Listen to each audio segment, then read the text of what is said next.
Hi, everyone. Thank you for joining us today for the How Can I Help series. This is the first episode in the series. It looks like you are starting to apply for jobs. How can I help? Before we start, I have a few quick things to go over. Please take a moment to read our code of conduct. We ask that you be kind and respectful to everyone, including our speakers. We want the reactor to be a place everyone feels welcome. Please ask questions using the live YouTube or Twitch chat. In the chat, I'll also be sharing some links to the Reactor Meetup page and monthly newsletter if you're interested in checking out other sessions we have coming up. If you haven't already, please check in using our event check-in at aka.ms/reactor check-in with event ID 14481. Today's session will be recorded and up on our YouTube channel in about 24 to 48 hours. And finally, I will share a link to our Reactor survey. If you have a few minutes, we greatly appreciate your feedback. I am now going to pass it over to Chloe and Gwen.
Oh my gosh, how do we even start? What an entrance.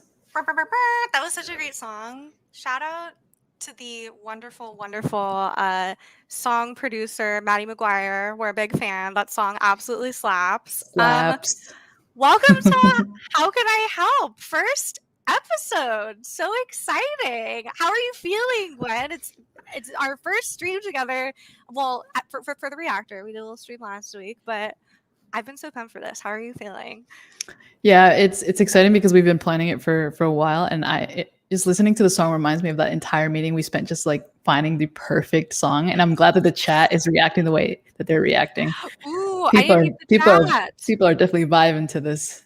I was so busy prepping the tweet that I'm about to send that I didn't even pay attention. Let's go through the chat here. Oh my goodness, we got okay. First of all, piano emoji. Yes. Thank you. We spent a lot of time picking this song. Ooh, this makes me feel like we're about to watch some Microsoft CBTs. What's CBTs? What does that stand for? Another acronym I don't know. I'm not familiar with that. Let us know, Rodney. What is CBTs? Feel like you're back in the 90s? Great. That's what we're going for. That's a good time. 100%. That's a good time. I feel like when we were picking this music one, we were like, okay, we need something that is a jam, is like a song that people are gonna love, and we're like, we need like a sick like saxophone or guitar solo, and this song delivered. So all that hard work and effort we put in. If they play the Windows 95 startup chime when they begin, my day will be made. That is feedback that we will take for the next episode. Now we need a remix. Yeah, remix coming to y'all soon. Wow, so much nice things. Computer-based training. Okay. I have never heard that before. CBT. Tell me more about CBT. Was this like a throwback thing from back in the day? Amazing. Gwen. Should we introduce ourselves? Yes. Okay, you go first while I tweet this tweet, because I know who you are, but the people at home, they need to know. Yeah. Hi everyone. My name is Gwyn Peña-Siguenza. You can call me Gwen. I'm a cloud advocate here at Microsoft, and we are starting this series alongside. I've always wanted to work with Chloe, even before I started at Microsoft. I'm such a big fan, so I'm very, very grateful to now be on the same team. Can you believe that? Can you believe the journey? My heart. I'm thrilled. Yeah, here we are, and we've got quite an interesting series. I think there's so much technical content out there. We make a lot of technical content, and though it's very important, we felt like, oh, you know what, we should talk about some more career focused stuff. So that's what that's the goal with the series, especially for this month. Absolutely, and I feel like the number one question, because I work on the Next Generation Experiences team with Gwen, and I work a lot with our Microsoft student ambassadors and with students specifically. So a lot of our beginner and 101 content, I should say. And the number one question that I get all the time is, how do I get a job at Microsoft? Which, that's a different answer for everyone that you talk to. And also like resume, all of the career help tips, because we work with a lot of really smart developers. Really where a lot of experience and knowledge is lacking is in that job search part of things. So we're so excited to be like sharing this with you. And I don't know, this may be exclusive. I've shared this on a couple of streams before, but I was a recruiter in a former life. So you got some insight. You got some intel for us? I do have some intel. I have some like tips of the trade that like recruiters aren't going to tell you. And I'm going to like telling you in this series. So we'll get into all of that. But Gwen, I think tell the lovely humans a little bit about because we both have kind of interesting non-traditional paths to working at Microsoft. What's your hero's journey? What is your Marvel origin story to be on this stream today? So I started, my first job was at an Apple store selling iPhones, iPads, all your good stuff, right? And then I did like some tech support there. Then I moved into help desk. Then I moved into system administration. Then I moved into cloud engineer. Then I moved into training architect. Started a YouTube channel then. Actually started a YouTube channel when I was a cloud engineer and like did it for a year. And now I've been at Microsoft officially 3 months. Yay! I should know this, but I think I've been at Microsoft 3 years. Oh my gosh, I should know that. I should look in my portal link later. Probably should. But my anniversary is coming up a little bit as well. So wow. That's so exciting. Oh my gosh, 3 months.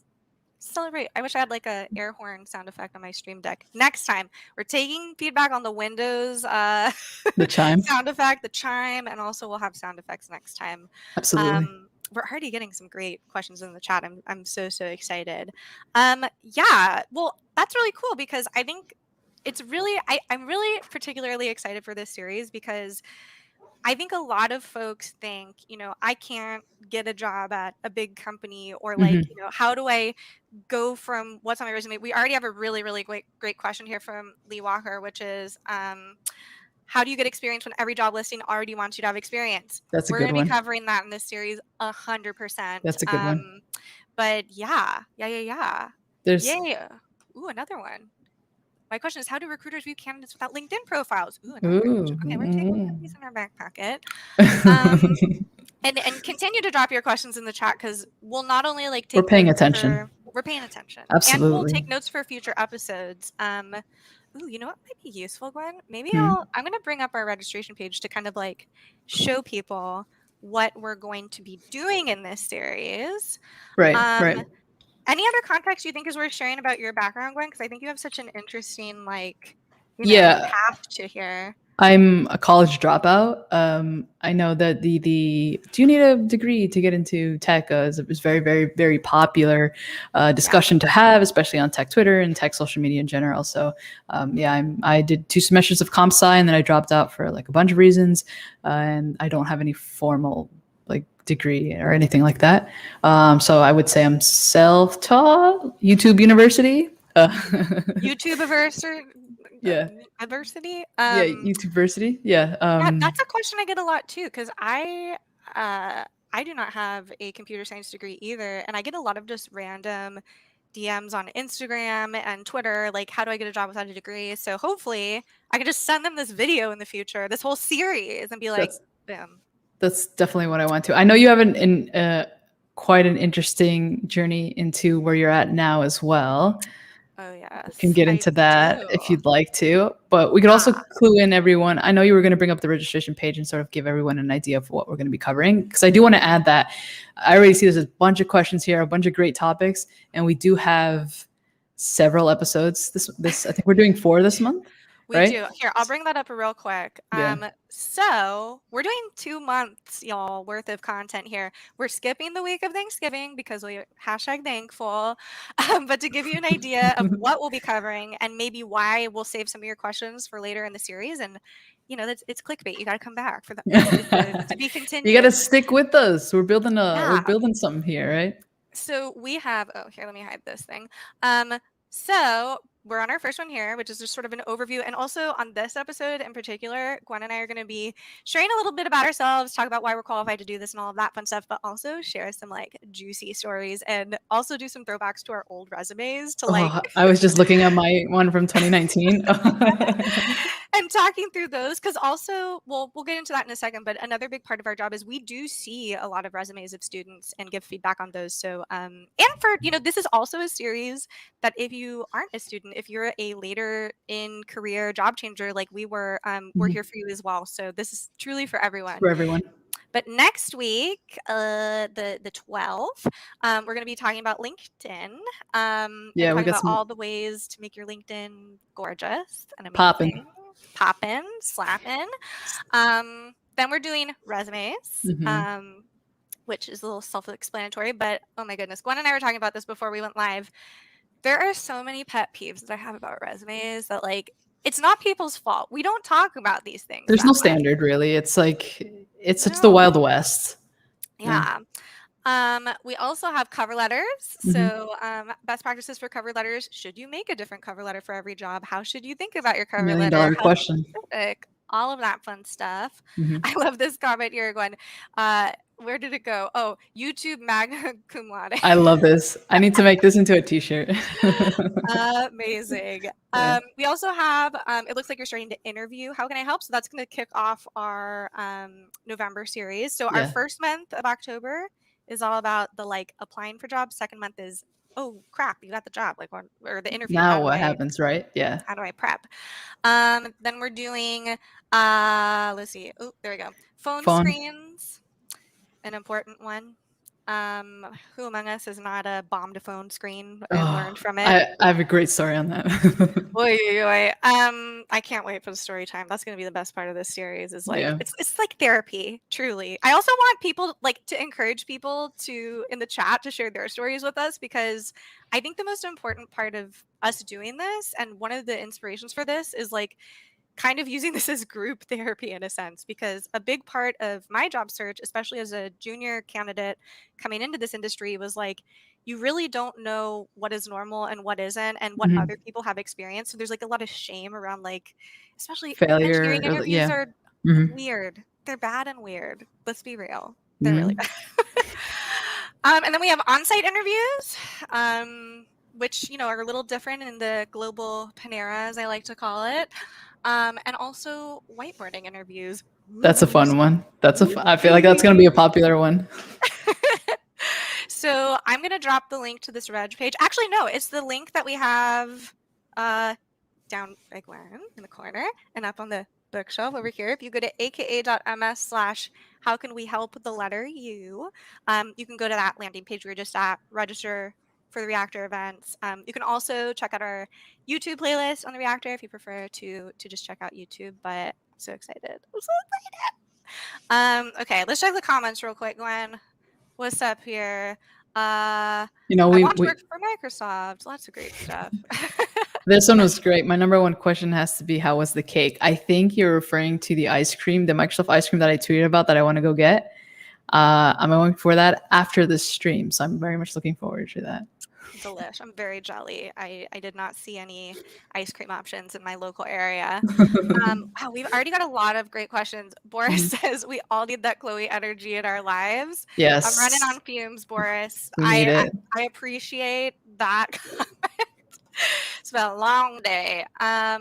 Yeah, we've got, recruiting so hard. Oh my gosh, couldn't agree more. What else do we have here? Oh, Bill Gates is a close second. Otherwise, GBS is Boris's favorite dropout. I didn't know that about you, Gwen. That's really interesting because I think a lot of people don't see themselves in this industry because they're like, Bill Gates is an exception, like blah, blah, blah. But like truly, I'm here. I used to sing and dance and tap dance on stage. Like, which reminds me, I got to get to like why I'm here. That's important too. Yeah. Great. Ooh, we got people who are registering. Great. Love it. Love it. Love the support. Okay, who am I? How am I here? I have the same question, truthfully. Truthfully, y'all, if I say this a lot to like my relatives and friends that have known me from my previous life, if I were to go in a time machine and tell myself, even like I want to say 5 or 6 years ago, like you work at Microsoft, I'd be like, what? Like I don't know that. What are you talking about? So my path is also very non-traditional. I grew up in a theatrical family. I was born into the arts. My mom was a costume designer. My dad was a director playwright. I went to a performing arts high school. I did musicals my whole life. I got my BA in theater performance from San Francisco State University, which is what brought me to the Bay Area, Silicon Valley. Quickly realized I needed a day job because no one really tells you when you're getting a theater degree, but it doesn't pay that well. So money is important, especially if you live in the most expensive city in the world, like the Bay Area. So I kind of stumbled into tech. My first job ever was working at Yelp, I should take a step back. All through college, I worked in retail. I was an after-school program coordinator. I was a summer camp instructor. I was a children's birthday party entertainer. I really did all the jobs, truthfully. Didn't really learn about like the tech world until I got a job at Yelp. Literally a job I got through Craigslist, applying through Craigslist. This is Yelp pre-IPO. And I was a account manager, which is the fancy word for sales. And that gave me an insight into this world of tech. Because if you've ever done theater, Gwen, or any kind of performing arts kind of stuff, you're lucky if you get a slice of pizza or something at a rehearsal. But when I found out there was free deli meat in the fridge, snacks, I could make drinks, snacks. There was free ping pong table. I mean, pool table, ping pong table. Like, I was like, this tech thing is cool. And I don't know what's happening here, but like, I want to work in tech. So when you do theater, you rehearse nights and weekends and perform nights and weekends. So I knew I needed a 9 to 5 Monday through Friday job. And the most popular one in the Bay Area was tech jobs. So ever since that, I literally did everything, y'all. And we'll be going through our LinkedIns and resumes on this show and getting in more detail. But like, I went from Yelp to Zirtual, which was a virtual personal assistant company. So I was a Zirtual assistant. I was an executive assistant to a bunch of like high profile tech people for a while. I was an office manager. I was a recruiter. I really did everything except engineering and tech. And, it wasn't until about 5 or 6 years ago where I started getting an interest in coding. I didn't know this was a space that I could get into. So I'm truly here because of the guidance and mentorship and help of a lot of people who are doing similar stuff to what we're doing. So if you're tuning into this and you're like, I don't see myself in tech, well, guess what? You can do it because we're here. We did it and we believe in you, truthfully. So yeah, I ended up doing a boot camp. I'm a boot camp grad from Hackbright, and literally just was like, oh, this coding thing's interesting. I want to see if I can do it. I literally, Gwen, thought that engineers were like dudes in white lab coats who were like hammering computers together. I had no exposure to this world other than, as an office manager recruiter, I would see the engineers walk in with their big headphones and their like hoodies. I was like, I don't know what they do all day. So this is all to say that like we really want to make this a series that is useful and helpful and can answer all those questions that, I was lucky enough to have a partner who could answer these questions for me, but this information is not accessible to a lot of people out there, I think. And especially, oh my gosh, Gwen, don't you wish that someone would have been like, yo, Gwen, do you know what it's like to interview as an engineer? Like, ever heard of whiteboarding? Because like that's a big part of why we wanted to make this series, is just like explain that process, right? I remember those first few interviews were like, I was just leaving and then I'm like, obviously I bombed terribly, but also I'm like, how could I have ever prepared myself for that? Like I had it's not that I had expectations, but even like what ended up happening, I was like, how is this a thing? Like, how is this an actual interview process? Here's a little interesting comment. I did a BA in arts management. Daniel, oh my gosh, I love this. Arts management, like, where would we be without?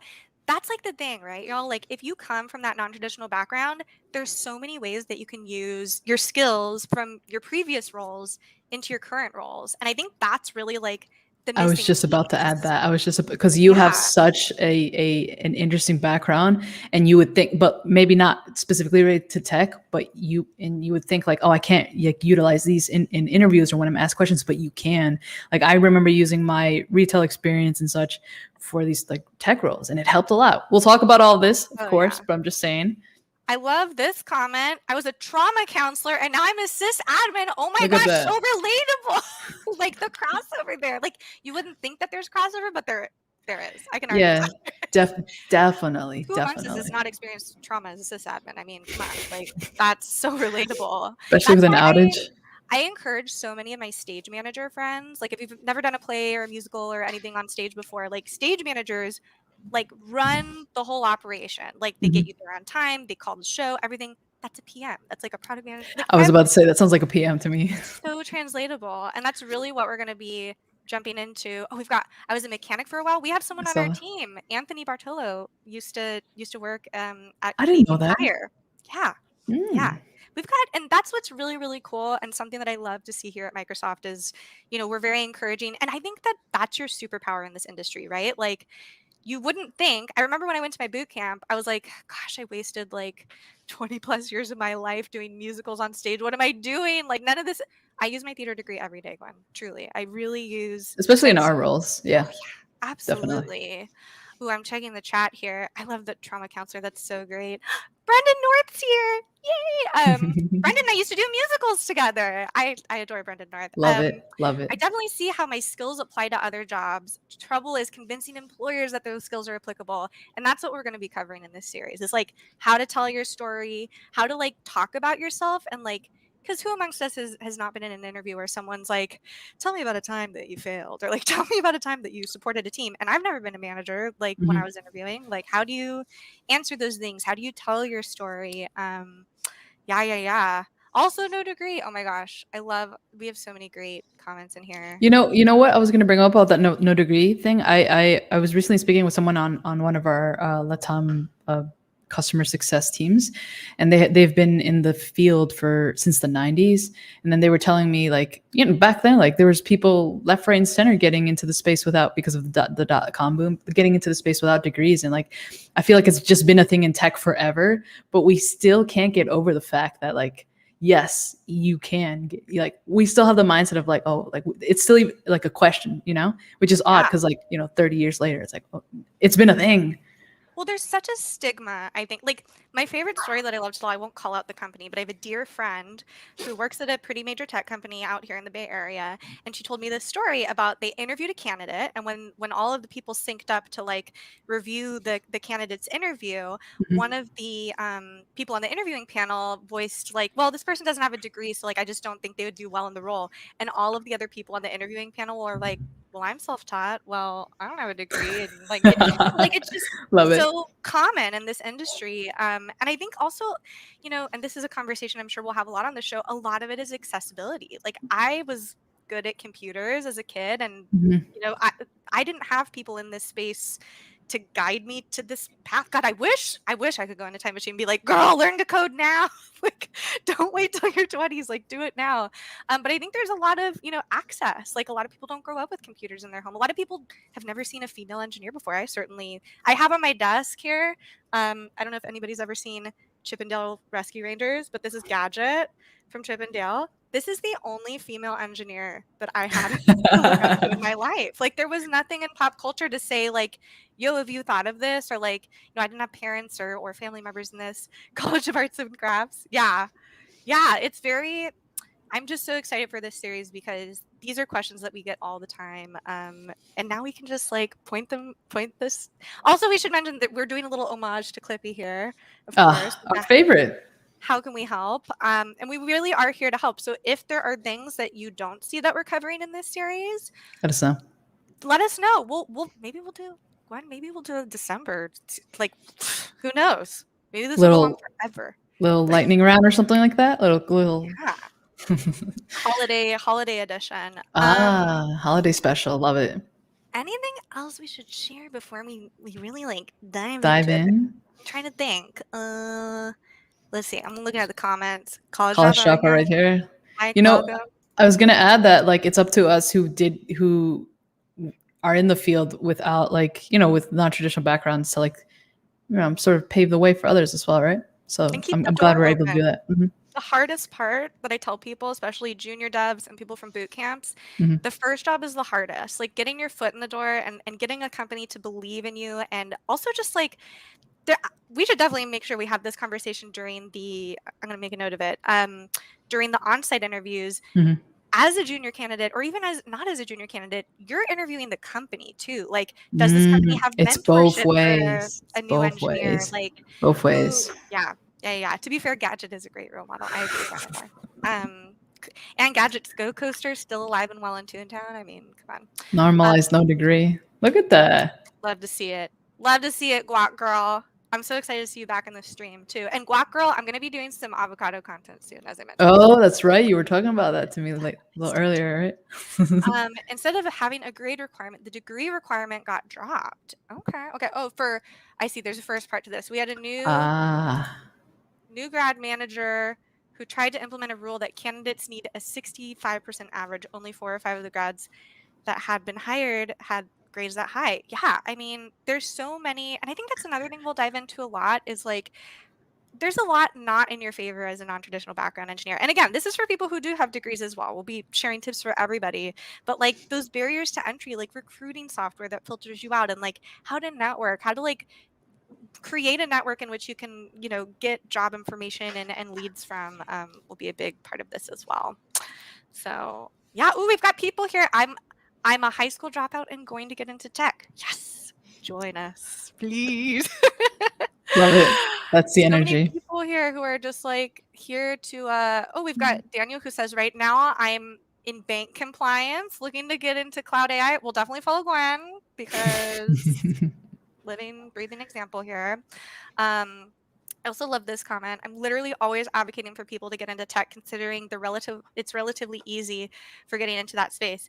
Yeah, I mean, I will say you got to have a lot of resilience, and I think I was oddly conditioned for this because as an actress, I was constantly rejected. Told I was too short, too tall, too skinny, too fat, all the different things. My hair is the wrong color. So I think maybe my skin was a little thicker getting into tech. So maybe all those rejections didn't hurt as much. But yeah, there's definitely that first job's the hardest. How was getting your first job, Gwen? Like, what was that journey like for you? First job in tech, I guess I would consider it the help desk gig. In my retail experience helped a lot with that.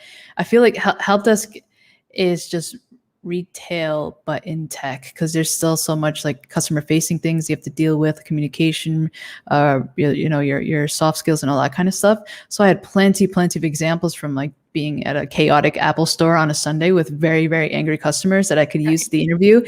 I took a lot of time to practice my interviewing skills and get my stories down. And I would literally practice in front of a mirror, like, okay, this situation happened. And I would like practice my stories out. That way, when I actually landed my first like phone call, which we're going to have an episode on as well, I was able to like confidently speak about the things that I'd been through in my previous role. And then I landed on site and then again, sort of like, talked about the similar things, but a little bit more into detail. And yeah, that turned into the gig for me. Yeah, I think I'm pulling up an image right now because this image actually used to be. So I went to an all-female software engineering boot camp called Hackbright, which was a very lovely, supportive, wonderful environment. It's where I learned about imposter syndrome. It's where I learned about all of the fun pieces of this industry I didn't know about, whiteboarding, all of that. But this was in the bathroom in one of the stalls, and I would see this every day when I took a bio break, and it's the iceberg of success, where the top is like what people see. It's like success, and then underneath there's like persistence, failure, sacrifice, disappointment, discipline, hard work, dedication. And I think what I really want to stress to everyone is getting a job in tech, especially your first job, is not the easiest. It takes a lot of rejection and practice and lead code problems and, oh my goodness, like contouring your resume a certain way and all of that different stuff. So I always express, especially to folks that I'm mentoring or newer people in the space, especially non-traditional background folks, that, if everyone could get a job as a software engineer, we'd all be working as software engineers. I mean, you gotta like it, first of all. That's very important. Do you like learning how to code? All of that. But I think it's important to share that, like, I think a lot of people on social media, Facebook, Instagram, see my journey from musical theater actors to tech, and they're like, oh, you went to boot camp and you got a job. No. Oh my God. I cried so much. like I was at this part, this like crying heart for so long, because I was just like, this is never going to happen. I'm an imposter. What am I doing here? Like, how do I get from point A to point B? And we really want to be, for you, what we wish that we had when we were going through this. So think of us as not only your people to go to advice to, but your cheerleaders also. We want to be realistic that, like, it takes time to figure out how to crack into this industry. And yeah. There's an interesting comment here I wanted to bring up, sort of pair with another one, because someone else had mentioned help desk, and that's sort of where I started. This person says, would it be a good option to try to enter a company in a different role that's not software engineering and then transition? I think the good thing about tech and like specifically cloud is there is such a range of fields that you can get into, disciplines that you can get into, that the previous experience you can leverage in, like, there's development, administration, security, our solutions architect, like, and the list goes on and on and on and on. Support and sales and like so many different. You could, exactly. Yeah. The thing is to get into the space and then spend some time, figure out what you really want. Because my thing is, like, I started at help desk and I thought I wanted to end up being a software engineer. For me, it was like, I want to code. And then as I worked help desk and I was like exposed to a bunch of technologies, I was like, actually, this cloud stuff's kind of cool. Here I am 6 years later, in the space that I used to think, like, I'm never going to get into cloud. I want to code, but like, here I am now. Right. So it's like, that's a great thing about tech. Is like, you can find the space that you fit in, and it's not all about programming. Right. Yeah. Absolutely. And I think, for me, the advice that I always give, someone asked for a link to the image, so I just dropped in the chat. So I have a lot of folks who come to me and say, like, hey, should I take this junior job as a support engineer? So my advice typically is, even with the previous tech experience, obviously I wasn't doing any coding on the job. I was working in tech companies. Mm-hmm. Do I think that helped me on my resume? Maybe a little bit. It's, you have to do a little hand holding and explaining to recruiters and hiring managers of like how that's applicable to like this coding job. Absolutely. But I do think there can be, at least some of the advice that I got, from my mentors is, with a support engineer job or something like that, your mileage will vary on the company. And I say this because I worked at a lot of tech companies and expressed interest in, like, I want to go. Here's an example. I used to work at Jewel and Pax Labs. It's a vape company, but they also had, engineering and tech. And I expressed my interest in it, but there just really wasn't the mentorship put in place, or even just like the career path for me to go from, office manager to that role. So I think it's important when you're interviewing for a tech company to express that and say, hey, I'm looking to join a tech company so I can get from point A to point B. And if they can't do that for you, or they can't no one can promise that for you per se, but even talking to other employees of like, what has your career trajectory been here? I know at Microsoft, we're really supportive of people being like, hey, I work on this now, but I want to go work on this really cool thing over here, like getting you to that place. Mhm. But unfortunately, and something that a kind of misstep that I see often from, boot camp grads and folks that I mentor is they'll join a company because they're like, oh my God, I got to get a job. I got to get a job now. I need a job yesterday. And they Mhm. take the first job that gets offered to them. And I get it. Like, I was low on finances. I needed a job post boot camp. Like, Mhm. it's not like I was working full time during this boot camp. I was living off what was very little was remained of my savings. But a common mistake that I see is taking the first job offer, maybe it's like a 2-hour commute or something, like some really, and not asking the right questions, like, is there mentorship here? And then they get to the job and they're just kind of like, hello, hello, hello. Like, can anybody help me? Because there's Yeah. just not the support. A lot of times companies will say, we really want to mentor someone, but you really need to ask those questions of like, great, have you mentored someone before?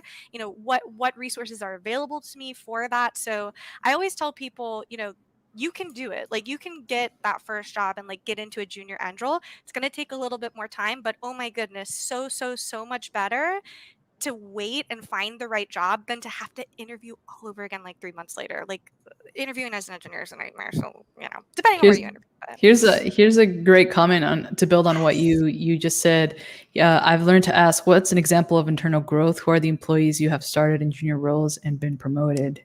that's a great, just like copy and paste that, y'all. That's so good. Because truly, like, people can say, like, just like how, okay, here's an example that I'll get. Back when I used to do acting stuff, there would always be a special skills part of everyone's resume where it's like, I also can skydive, swim, roller skate, rollerblade, unicycle. And then like they would be like, oh great, so you just got cast in this commercial where you have to drive stick shift, and you're like, oh no, I put that on my resume. And so like people can say they do things, but they Mhm. don't. You really want to ask for examples of like, great, so you say that you want to mentor someone junior in this role, but have you ever done that before? Because that's Yeah. a very big difference between wanting to do it and knowing how to successfully do that. So always ask those questions, like that one. That's perfect, Brendan. Yeah, it's I'm trying to scroll through these. We're getting a bunch of comments. I don't want to miss any of them because I know a lot of them are great. Learn to embrace rejection. I love that. Aquatic science grad. Oh What my a gosh. Wait, major. tell us what, like, I'm so curious. What jobs do people get as an aquatic? Like, because for me, I'd be like, oh my God, did you want to work at SeaWorld or something? Because that would be a Yeah, dream that's what I job. thought too. That would be so cool. Very cool. Yeah, I think that, and that's the We thing, give that right? Like, ready. Yeah. that's so cool about being able to change careers later in life because when you go in, the one frustrating part of like switching careers is that you're up against a lot of junior candidates, and but Mhm. but for people like us, folks like us, Gwen, and I'm sure a lot of people in the chat, it's not like we're some new grad who has no job experience. Like, we've worked in other industries and have all these applicable skills. So that's really what we're going to be focusing on in this series, in Yeah. addition to like, how do I get all these assets together to interview, is like, how do you pose yourself? And maybe you have worked in tech as an engineer and you want to get a job as a PM, or vice versa, you're a PM who wants to get more technical and get an end role. We're really going to help you in this series with how to like frame yourself in that light. Like, maybe you were ex-military and you want to know how to like talk about those skills in getting, I don't know, like a recruiter job even. Like, that's what we're here to do. So excited. We've been answering a bunch of questions. I know there were some things that we wanted to sort of Yes. get to in this episode, but I'm like more than happy to keep answering questions. Of course, I know I said I had an old resume of mine that we could probably look at just as like, I don't know, a nice throwback or something, as Let's long as do people it. don't roast me. Yeah, so I didn't have time to remove all my personal items and I don't want to get doxxed, but let's share yours. Let And me then maybe see. like we'll take the rest of the time for questions because I love it. Yeah. And we'll dive into these a lot in the individual episodes as well. But let's see, maybe I can share a horror story. I mean, it's almost Halloween. I can share a spooky interviewing story. Love it. I'm gonna make sure I need to just like remove Yeah. How the about while you do that, I'll tell some of yeah. my Tales from the Crypt interview stories. Go ahead. I'm gonna. So let's see. Oof, which one? Um, okay, so on the topic of getting recruited by filtering software, or getting filtered by recruiting software, I should say. So as I mentioned before, first job is the hardest. And I know that's really hard to hear as a junior candidate. Unfortunately, it's very true. But getting through the front door, once you get that first end or tech job, it's a lot easier once you have something on your resume. We had a question earlier that asked, how do I get a job when the job requirements say I need to have the job beforehand? There's a meme that I saw a while ago that's like, have you ever died? And it's like a drop down menu. And it's like, oh my God, like how would I be filling out this form? It's very chicken and the egg, right? So I remember being so furious of like, I would apply for jobs. Like I remember the first job I ever applied for was Fitbit, because I wear my Fitbit every day. I love Fitbit.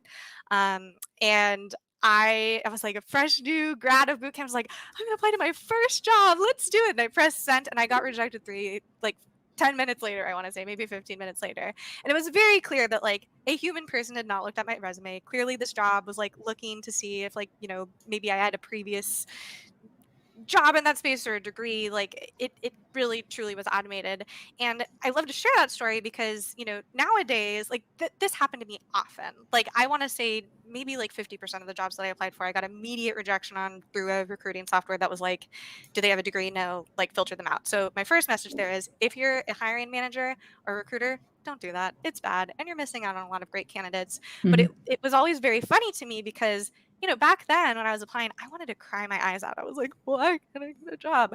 But then when I would go to conferences and I was like, a couple months into my career as a DevRel, like out in the world, I would meet people and they'd be like, hey, do you want a job here? We'd love for you to work there. And these same companies, I'd be like, funny story, I applied to work at your company, but your recruiting software filtered me out. So like, I felt like I had to do a lot of educating on like, people always ask these questions. Where do we find these like non-traditional, diverse background people? And you have to let them through the front door. And a lot of it is not you. And that's something I share with my people that I mentor and bootcamp grads is, I know it's hard to not take it personally, especially when you get an auto rejection like that, but it gets better. That's the good news, is it does get better with experience, but you really have to just like get ready to get a whole lot of rejection thrown your way. But eventually you'll hate recruiters. You'll be like, stop emailing me, please. I don't want you to reach out anymore. Oh, I switched to the screen. Didn't mean to interrupt you.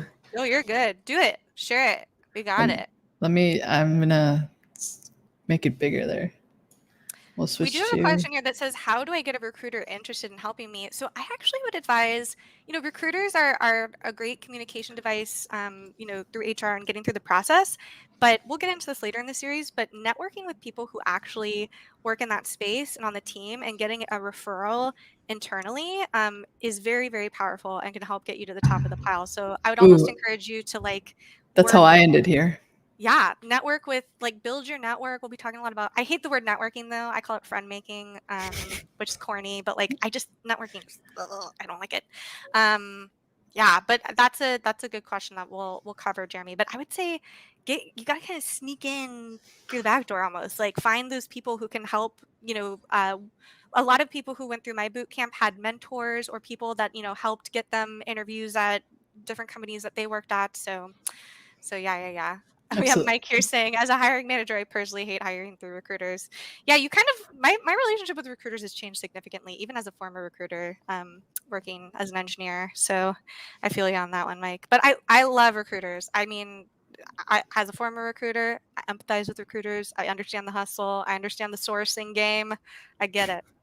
So be nice to recruiters, but also, pro tip, go through your network. It's pretty powerful to get a referral. And you can get, the people make money from referrals sometimes, which is it's hugely beneficial. I was going to say, like, so YouTube has been like a big networking opportunity for me. And the reason, like, I met the people who eventually referred me to my role at Microsoft. So we could talk a bunch about that later on. But I mean, let's switch to my resume so y'all can roast me on this. Yeah. This is from 2019, or let me see, actually, when is this from? So I was actually still in my cloud engineering gig. So this was 2 roles before. Here we go. All right. It's a one-pager, Chloe. It's a one-pager. What do you think about that? I mean, Kudos. See way too many long resumes in my time as a recruiter and as an engineer. And like my entire professional experience is on this one pager. And I felt like when I was making it, I'm like, should I put more? Like, I feel like so arrogant with like making it so short because I felt like, oh, I don't need to make like a super long resume. But anyway, we start with the Apple Store one, this technical specialist. And you see, I think I remember someone telling me it's like just put like a few bullet points of like the most important things. I'm not saying this is a great resume example. I'm just saying like this was my mindset when I put this together, right? So yeah, it's pretty straightforward. The role, the things that I did. Is this large enough for people? Like, let me know. Should I do one more thing in here? You can full screen it. Yeah, cool. Then I got my service desk, help desk gig. Again, there's a bunch of bullet. Though help desk is like it's very, very, very repetitive. If you like look back at it and you sort of take apart what you were actually doing, you can get like a bunch of things that you can actually talk about there. Then we got my sysadmin gig in here too. Oh my goodness. I think at one point you were talking about how there are some gigs where it's like it'll be, a support role at one place is going to be completely different than a support role at another place, even though you have the same role title. Even like an office manager, I found that like your mileage varies at each company job title wise, even as a dev role, truly.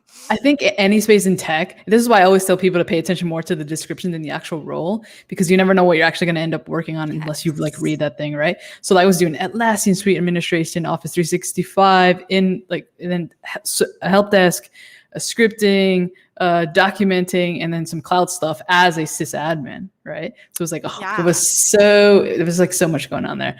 And then my last one on this one is my cloud engineering gig, which was at that point my current gig, I guess. And then I had my certifications up top, but I also had my email and my YouTube. My YouTube was up in there because I had a bunch of videos already, and I knew that in terms of like showcasing my technical skill set, that I could do like people could go watch my videos and they could see like, yeah, I know what I'm talking about kind of thing, right? Gwen, this is not a terrible resume. Like truly, like really? No, because like there's a couple things on here that I'm like, okay, my eye immediately goes. Like my biggest piece of feedback for most people's resumes is just like, ugh, like this is too much, and my eye needs to be able. And I think there's some statistic. I'll clarify it for a resume episode that recruiters spend like 10 seconds looking at your resume and can make a decision. That is true. Like I can always just immediately be like, yes, okay, great. First of all, your name is nice and big. You've got I love that you used youtube.com/made-by-GPS, something easy. I've seen so many links and resumes that are like linkedin.com/in/ my parents' Wi-Fi password, like just like insane links that I'm like, this is a PDF, sir. I'm not gonna type this in by hand. I love that the bullet points that you have are relevant, which is really, really good.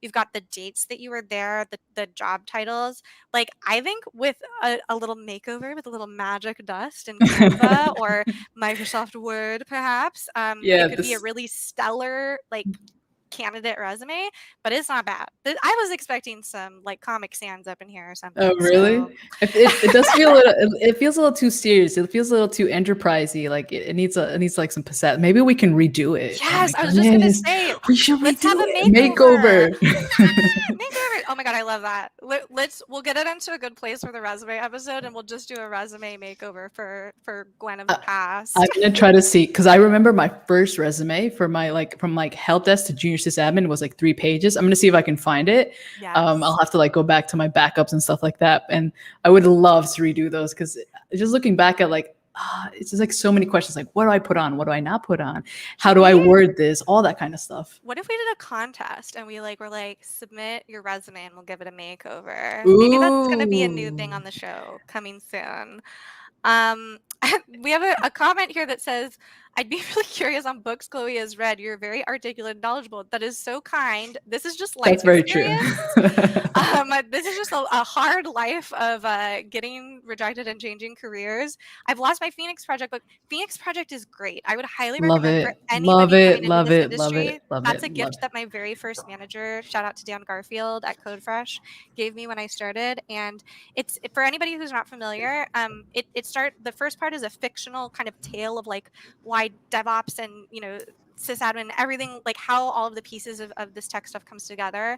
And I think that that indeed was a very helpful book. But truly, I like, when I'm not coding, I listen to a lot of trash, you guys. I watch a lot of 90 Day Fiance and Real Housewives. We bond over that. Yeah, The I don't know what. memes. I'm so glad that I am coming off articulate, because I have watched a lot of musicals, so maybe it's the theater You know, in my you know what it background. is? It is the diversity in your background that makes you such an interesting person.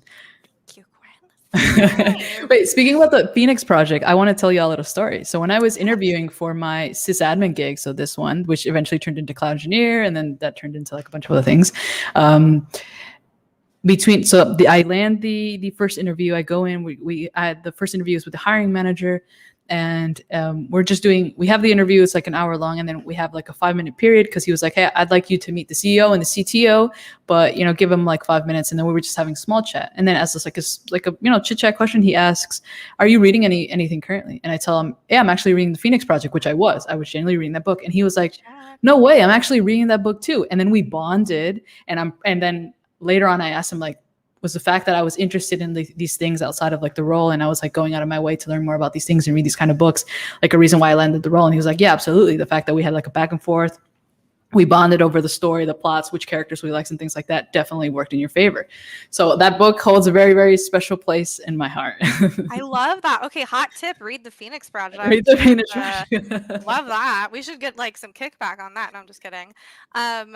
Yeah, I love this. It just needs a little shaping to the salon. Oh my gosh. That's literally going to be us on the resume episode. We also have a great question. We'll get into this on the resume episode. So join us. What is that? Next week? I think that's next. Oh, 2 from now. We're doing LinkedIn, then resumes. So okay, LinkedIn. Join us next week because we have fun here. But also join us for the resume one. And also, y'all, all of these will be available afterward. I mean, I love when people join live though, because we can like contour it's great. Love the chat, the love the questions, to all the stuff you guys ask. But I have a lot of thoughts about. I'll give my quick answer to this. I always say send a non-editable version, so a PDF when you're sending it to people. It's a little bit different these days because everything's on the interwebs. People aren't printing out your resumes, but we'll be addressing all of that on the resume episode. Let's see. Someone had raffle on Twitter. That could be a great idea for makeovers. I would love to make over some resumes. It would be great. Yeah. We do that with our Microsoft student ambassadors a lot. I call it Extreme Home Makeover Resume Edition. I used to do it at our physical reactor space in San Francisco, where I would get a brave volunteer from the audience and like live drag them to filth. No, I'm just kidding. Live do a makeover of their resume, because it's amazing what a little like sprucing up, in Microsoft Word, Canva, all these great services available, because we're not all designers and stuff. Like, I certainly, graphic design is my passion, but like I did make this beautiful background that we love have it here. love it Yeah, okay, let's see, I'm going through the comments here. Wow, this time has gone by fast, y'all. Yeah, we're almost at time. It's been such a great episode though. It's been so great. Let's see. Ooh, we kind of answered this earlier, but is having a tech degree or working towards getting one a big advantage or more of a nice to have? You know what? It's different for everyone. Yeah, if you weren't here earlier in the stream, go back and watch the first part. But I think, we're all different. I certainly could not afford where I was at as a, late 20s individual to go to a 4-year school and pay for that again. And I didn't want to go into debt. So I went the boot camp route. I've also mentored wonderful people like PJ Metz and Lorena, who, have done the high school teacher self-taught route, or the professional clown turned boot camp grad. So I think really whatever works for you. If you have the resources and the availability to be able to afford going to a school, that's great. But I also think that there are a lot of really great, I think, Gwen is a great example of that. There's a lot of great free and paid for resources online that are a lot more accessible than, because I had a full-time job, when I was learning to code, and I had to, you don't just wake up one day and you're like, I want to be an engineer today. Like, it's a commitment. Process. Also, I wanted to add, like, one thing I like to add when people ask about degrees is so the 2 semesters that I did do of comp sci, I did in Ecuador because I was living in South America at the time. And the importance of a degree matters so much on location, right? Yes. Like the fact that I have the privilege to move back to the States because I am originally from the States, was because there was no way I was going to get any job at all in living in Ecuador without a degree. And I understand that in countries outside of the US, or in a bunch of other countries that don't necessarily put up as much of of importance on a degree, it's easy for us to forget, like, oh yeah, you don't need that, Right. It's so, like, we want to be super careful with that as well. I'm not going to tell you that you don't need it, right? Like, there's just, Yeah. it's unfortunate to say that the answer is it depends, right? Yeah, it depends on what roles, what area. Real quick, we had a question in the chat about how can I get recruiters to stop ghosting me. I actually wrote a blog about this when I was in the frustration of 2017 of getting my first job. Oh, you did? This That's is awesome. called You got a Don't link? Ghost Me, Bro. I dropped the link in the chat already, but I'll do it again. Oh, that's right. That's right. For anybody just joining us now. But this is a article that I wrote from the perspective of being a recruiter, and also a plea to recruiters to stop doing this. You're not alone in that frustration and feeling. Basically, what I go into this is like, please stop making me want to cry myself to sleep every night. But check out that article. We'll definitely be getting into that. I also see some questions in the chat here about when's the best time to apply? Is there a best time of year? My quick answer to that, we'll get into this a lot more when we go into like Solid the question. cover letters, resume stuff. I do have some exclusive recruiter tips here. I have a lot of thoughts about what part of the week you should apply. As far as seasonally, no, I think, the market's very hot right now. I think a lot of people post-pandemic, it's a unique time in hiring right now. Absolutely. But there were a lot of folks in my boot camp who were like, oh, I'm going to wait, it's the holidays, I'm going to wait to apply. I really do think that's arbitrary. Like, I think that everyone is hiring all the time, and it would behoove you to apply at all times. I don't think there's a season of hiring necessarily. Everyone's always hiring for roles. It's a lot different than theater, where it's like, there's seasons for when shows go on. But that's a great question. And I will be sharing, I'm not going to drop the knowledge now. You got to tune in for the other episodes. But I do have a lot of thoughts as my time of a recruiter on, like, don't apply on Mondays. Like, here's why, and all of that. So we'll be getting into there's all little of that fun stuff. Spoiler there. Hey, maybe critique my resume on the next chat, or I'm assuming you meant live stream. We might do a little Twitter contest or something. Yeah, we need to do something. Figure that out. We'll figure out a submission. We'll follow us on Twitter here, and also our YouTubes and everything like that. I have a link tree in my Twitter bio. Y'all can check out. I'm at Chloe Condon on Twitter. Gwen is made by GPS. But definitely we'll be posting any information that's upcoming about, like, submit your resumes for feedback, cover letters for feedback. Oh my goodness. Ooh, that's a good one. Happy to do that. Oh my gosh, we've only got a couple minutes left, Gwen. Okay. What else? Is there any other comments we want to? I just got turned down from a job I wanted. That's literally my life. Like, I hate to say it, but, like, truly a big part of this process, like a big mistake that I see, and again, we'll get into this in other episodes, is putting all your eggs in one basket and be like, my dream is to work at, I'm going to say Orange, not Apple, but like, I want to be a software engineer at Orange Incorporated or Widgets Worldwide, and then not getting that job and going through I have a really quick, interesting story that I'll tell you real quick, which is the best advice I got from my mentor, Patricia Lawless. Shout out to Patricia, my mentor from Hackbright. So she told me this story about how when you interview, especially in person, there is this kind of, you go through, it's almost like a first date, right? Like, you get your on-site and you're like, oh my gosh, like, they have the snacks that I want, and I can ride my bike to work, and this would be the so perfect thing.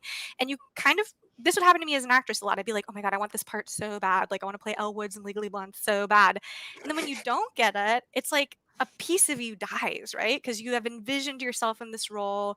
So the most common mistake I see is people being like, oh my God, I got my interview at my dream company. I'm going to cancel all my other interviews or stop applying to other ones because I want to focus on this. Don't do that. Like, truly, you need to keep your options wide and open. Apply to as many places as you can. My best advice, and the advice that Patricia gave me, is like, be really mindful of that. Like, don't start, I hate this metaphor, but like planning the wedding on the first date. Like, you really absolutely need to, like, my dream always was to work at Microsoft, but it certainly wasn't my first job. I needed experience to get me this job here. So shout out to Patricia. Love you, Patricia. I will add to that I was rejected twice to Microsoft before, and the third time was when I received an actual offer. But my mindset was always like, I'm going to get there somehow, someday. Maybe now I'm going to go for a different role or a different job or in a different company. That might be it. But like long term, and just remember in tech, there are always new roles. There are always new companies. There are always new things that you can get into. Just because it's no now doesn't mean it's not like a yes in the long term. So keep that mindset, and then let's get it done. Yeah. And we're taking notes of all these questions for the next one. Brennan, yes, that was a subtle call to the show that we did, how to succeed in business without really trying. And also, y'all, another quick piece of advice before we end things. I always tell, especially juniors and new candidates, you have to learn how to interview as an engineer in this space. Like, you don't just do your first whiteboarding interview. The best advice that I can give you, especially if you've never interviewed as an engineer before, I know we have all these, reach and goal jobs like Microsoft or Airbnb or Uber or whatever it may be.